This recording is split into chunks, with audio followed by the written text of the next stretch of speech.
7 saksi. Dari 7 saksi ini, Direktorat Penyidikan Jampisus menetapkan 3 tersangka. Dan sampai saat ini kita sudah menetapkan 4 tersangka, yang dulunya sudah kita tetapkan 1 tersangka obstruction of justice di perkara ini. Untuk lebih lengkap dan lebih jelasnya nanti akan disampaikan oleh Bapak Dirdik. Monggo Pak Dirdik. Terima kasih. Assalamualaikum warahmatullahi wabarakatuh. Selamat petang rekan-rekan media. Hari ini kami tim penyidik dari Kejaksaan Agung menyampaikan perkembangan penanganan perkara tindak pidana dugaan tindak pidana korupsi pada pekerjaan pembangunan atau design and build Jalan Tol Jakarta Cikampek 2 Elevated, ruas Cikunir sampai dengan Kerawang Barat. Tim penyidik setelah melakukan pemeriksaan sebanyak 146 saksi dan rangkaian tindakan penyidikan lainnya termasuk penggeledahan di beberapa tempat dan penyitaan, telah menemukan minimal 2 alat bukti yang kami anggap cukup. Dan selanjutnya pada hari ini kami menetapkan 3 orang saksi sebagai tersangka. Mereka adalah Saudara DD selaku Direktur Utama PT Jasa Marga Jalan Layang Cikampek atau JJC periode 2016-2020. Selanjutnya Saudara YM selaku Ketua Panitia Lelang JJC dan Saudara TBS selaku tenaga ahli jembatan PT Lapi Ganesha Tama Consulting. Selanjutnya ketiga tersangka tersebut setelah dilakukan pemeriksaan kesehatan dan dinyatakan sehat, kami lakukan tindakan penahanan untuk kepentingan penyidikan selama 20 hari ke depan.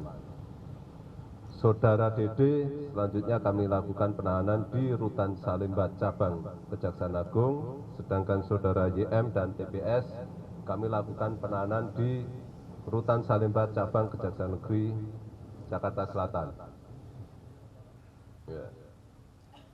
Adapun kasus posisi dalam perkara ini adalah dalam pelaksanaan pengadaan pekerjaan diduga terdapat perbuatan melawan hukum, persekongkolan jahat untuk mengatur spesifikasi barang yang dimasukkan untuk menguntungkan pihak tertentu.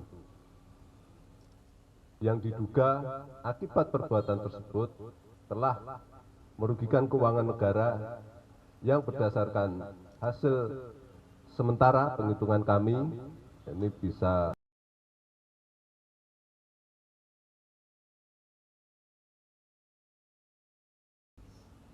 adapun peran masing-masing DD selaku Direktur Utama PT JCC secara bersama-sama melawan hukum menetapkan pemenang di mana sebelumnya telah diatur spesifikasi barang yang secara khusus ditujukan untuk menguntungkan pihak tertentu.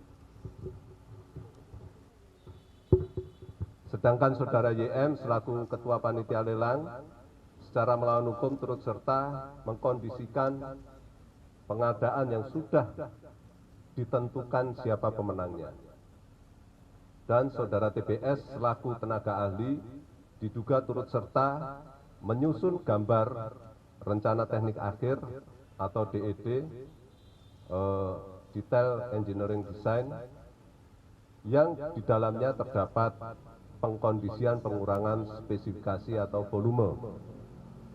Selanjutnya, terhadap para tersangka diduga telah melanggar ketentuan pasal 2 ayat 1 dan pasal 3 Yungto pasal 18 Undang-Undang Korupsi, Yungto pasal 55 ayat 1 ke 1 KUHP. Mungkin demikian yang bisa kami sampaikan. Terima kasih. Silakan teman-teman media, ada yang ditanyakan di perkara ini? Ayo, monggo. Izin Pak, Wahyu dari RM.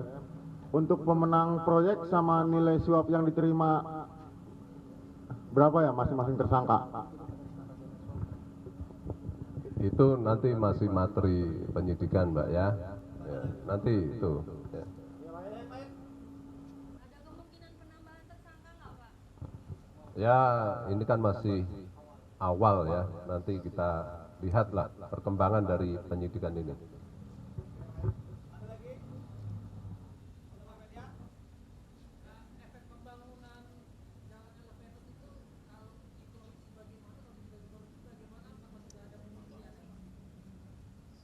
Yang jelas di dalam pelaksanaan proyek ini diduga terjadi pengurangan volume dan ada pengaturan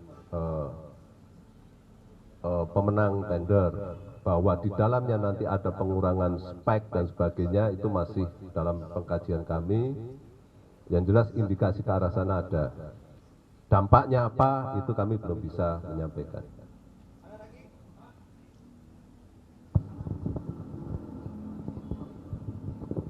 Pak Dir, saat menjelaskan kasus ini pertama kali naik penyidikan bulan Maret, Pak Dir menyampaikan kasus ini adalah ada kaitannya dengan pengembangan kasus Waskita Karya dan kasus Waskita Beton Precast. Itu pernah disampaikan. Nah, dan terkait 3 tersangka ini, keterkaitannya dengan Waskita Karya dan Waskita Beton Precast itu di mana gitu, Pak? Itu aja, terima kasih. Jadi gini ya, di dalam pengadaan pembangunan proyek ini, salah satu anggota konsorsium adalah PT Waskita, ya. Jadi kaitannya di sana.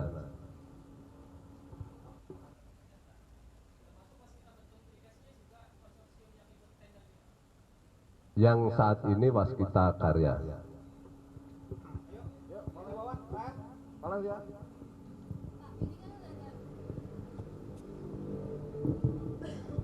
Masih menyambung yang tadi sih Pak, ini kan pemenang tendernya adalah Waskita ya Pak ya. Apakah sebenarnya udah ada perjanjian kontrak sebelumnya terkait dengan tender-tender jalan tol pembangunan lainnya dengan si orang-orang dari pembangunan jalan tol ini sendiri, atau nantinya dari pihak pembangunan yang jalan tolnya ini juga sudah ada perjanjian-perjanjian lainnya Pak untuk yang tender-tender lainnya Pak selain dari MBZ dan juga yang tadi disebutkan. Terima kasih. Perlu saya koreksi ya, bahwa pemenang proyek ini adalah konsorsium badan hukum yang namanya Waskita Akses, ya. Jadi bukan Waskita sebagai pemenang, dia bagian dari konsorsium itu, ya. Ini kita masih sebatas ruas tol Jakarta Cikampek, ya.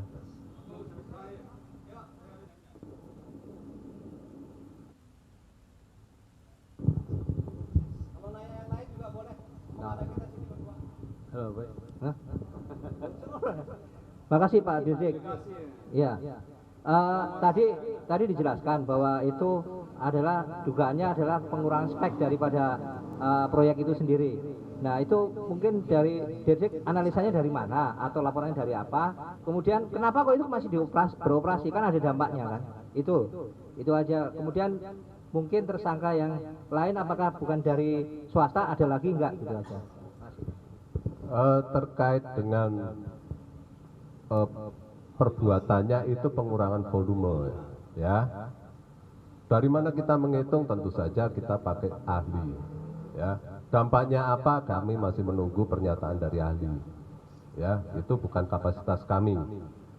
Terkait dengan tersangka lain, ya tadi sudah dijawab, sudah kami terangkan. Ini masih awal dan kami masih mendalami untuk yang 3 ini dulu, ya. Apa dan bagaimananya mohon ditunggu. Pak, dari total nilai proyek berapa Pak? Kerugian 1,5 itu? Total proyek sekitar 13,2 T. Terkait dengan, kan tadi kan Waskita juga bagian dari konsorsium, ada kemungkinan juga nggak direktur Waskita yang udah ditahan nih, DS itu juga akan diperiksa untuk kasus ini? Kami tidak bisa berandai-andai ya, kami tetap menunggu alat bukti. Apabila nanti dari hasil penyidikan kami temukan alat bukti, tentu kami dalami, ya. Untuk berandai-andai saya rasa kita tidak bisa ya. Oke, lagi. Ini sebelah kanan. izin mau penegasan aja, Pak Dir, kan tadi disebutkan bahwa modus operandinya itu pengurangan volume ya terkait pengerjaan tol Japek. Nah ini mau penegasan aja, ini terkait apakah dari awal dia markup anggarannya atau memang pengurangan volume. Nah kalau benar pengurangan volume, apakah itu ada dampak secara nyatanya? Maksudnya itu kan tol Japek sendiri gitu, apakah ada dampaknya gitu dengan adanya pengurangan volume itu sendiri pengerjaan? Ya. Yang jelas yang bisa kami sampaikan di sini sebatas pengurangan volume, markup masih kita dalami, indikasinya ada, ya itu masih kami kaji ya, tapi indikasinya ada. Ya. Terkait dengan dampaknya itu nanti ahli aja gitu yang menyampaikan ya. Oke, ada yang lain? Isu lain.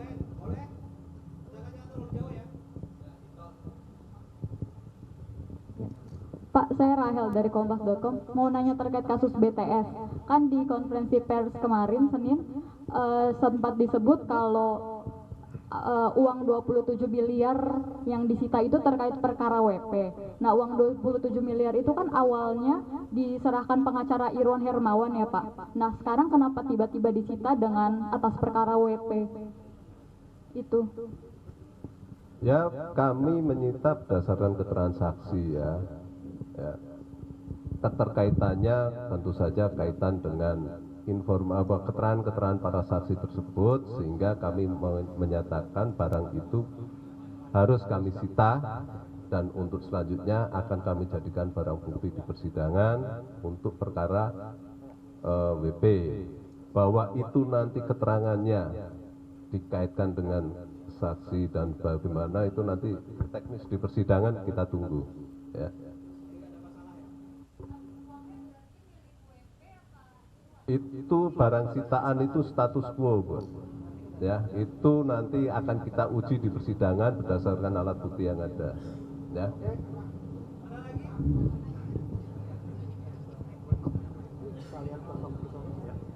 Pak, izin terkait setelah 1 bulan lamanya Pak dari pemeriksaan Magdir terakhir Pak, apakah sosok S sudah ada Pak? Ini siapa gitu, karena publik juga menanyakan juga.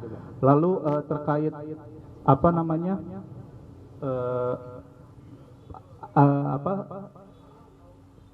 Mas Yusriski, Jemi ini kan mengalirkan dana ke Direktur Utama PT BUP.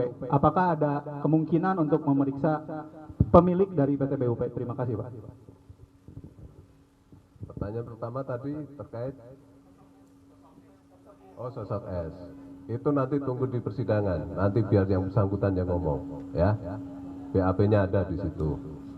Terkait dengan perlu tidak memeriksa si A, si B, si C, tentu saja kami melihat urgensinya. Ada tidak kaitannya dengan kepentingan pembuktian, ya. Mungkin demikian. Pak, satu lagi dong Pak.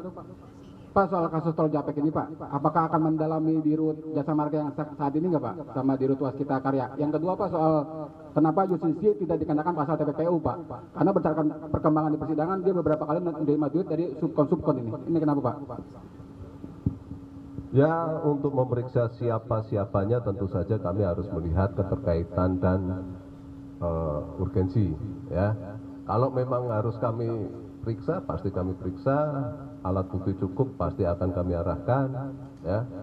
Terkait dengan TPPU, ya kami melihat alat buktinya ada tidak.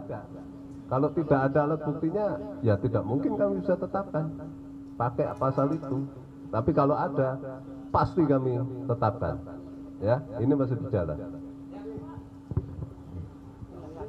Lagi satu. Izin Pak,